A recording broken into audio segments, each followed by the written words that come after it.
Salam sejahtera Bapak Ibu Saudara yang saya kasihi di dalam Tuhan. Kita berjumpa lagi di dalam pesan pastoral pada hari ini. Bapak Ibu Saudara yang terkasih di dalam Tuhan, kita akan bersama-sama memikirkan bagaimana menjadi orang Kristen dunia. Kitab Kejadian menggambarkan penciptaan dunia oleh Allah sebagai kegiatan bekerja, dan umat manusia sebagai ciptaan Allah juga bekerja di Taman Firdaus. Oleh mandat Allah, Adam dan Hawa mengelola Taman Eden sebaik mungkin. Misi bukan hanya sebagai usaha memberitakan keselamatan, tetapi juga menghadirkan kerajaan Allah di tengah-tengah dunia ini. Bapak Ibu Saudara sekalian, setiap orang percaya harus terus menanggung beban dan terlibat dalam misi Allah atau pelayanan pekerjaan Tuhan, karena amanat agung Tuhan Yesus yang harus dikerjakan dengan setia, terus-menerus, dan sampai akhir. Respon terhadap tanggung jawab misi ini adalah sesuai dengan panggilan kita masing-masing. Setiap orang percaya memiliki fungsi dan peran yang berbeda-beda sesuai dengan panggilan Allah. Setiap orang percaya harus menemukan secara tepat di mana dan bagaimana ia harus berkarya bagi Tuhan. Untuk menggenapi rencananya, Tuhan menempatkan setiap orang percaya pada tempat yang sangat spesifik dan unik. Sehingga dalam menggenapi misi Allah, semua orang percaya, baik rohaniawan maupun pekerja profesional, memiliki panggilan yang sama dalam penggenapan misi Allah. Saudara yang terkasih, Martin Luther pernah mengatakan bahwa setiap orang Kristen seharusnya mengalami dua pertobatan.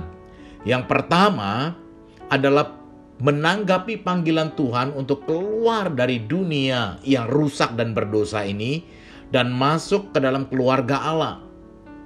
Kedua adalah diutus kembali ke dalam dunia untuk membawa pesan dan mewujudkan nilai-nilai kerajaan Allah.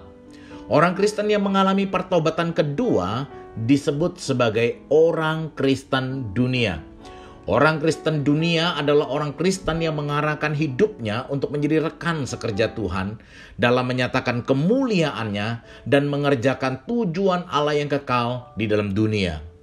Misi dan profesi berbicara mengenai panggilan dan tanggung jawab kita untuk menghadirkan nuansa kerajaan Allah melalui pekerjaan kita.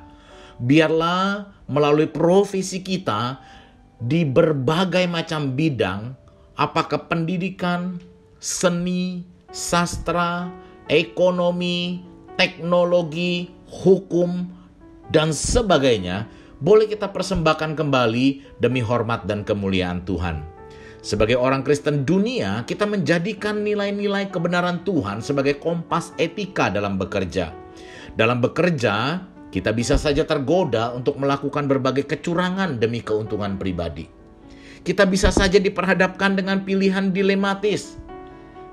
Dalam menghadapi setiap tantangan tersebut, prinsipnya tetap sama, yaitu setiap hal yang kita lakukan adalah sebuah keputusan dan tindakan untuk menghormati Tuhan. Jika hal tersebut melanggar prinsip kebenaran firman Tuhan, maka kita berani untuk tidak melakukannya. Kita tidak akan bisa mengucap syukur atas segala prestasi, keberhasilan, dan keuntungan yang kita dapatkan jikalau kita memakai cara-cara yang curang dan tidak benar. Orang bisa kita bohongi atau manipulasi, namun Tuhan tidak bisa dimanipulasi, bahkan dengan sebuah ucapan syukur. Sebagai orang Kristen dunia, kita menghayati bahwa profesi adalah sarana untuk melayani Tuhan, memuliakan Tuhan.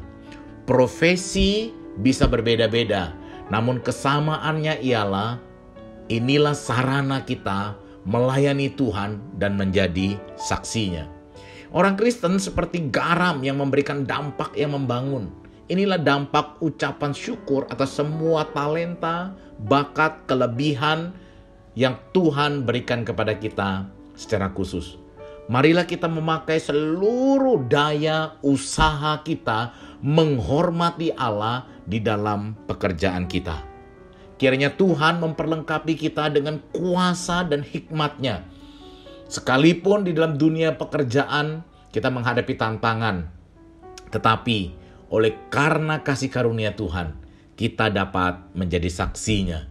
Kita menggarami pekerjaan kita bagi hormat kemuliaan nama Tuhan. Selamat bekerja, selamat melayani Tuhan, selamat memuliakan Tuhan dalam pekerjaan kita. Tuhan Yesus memberkati.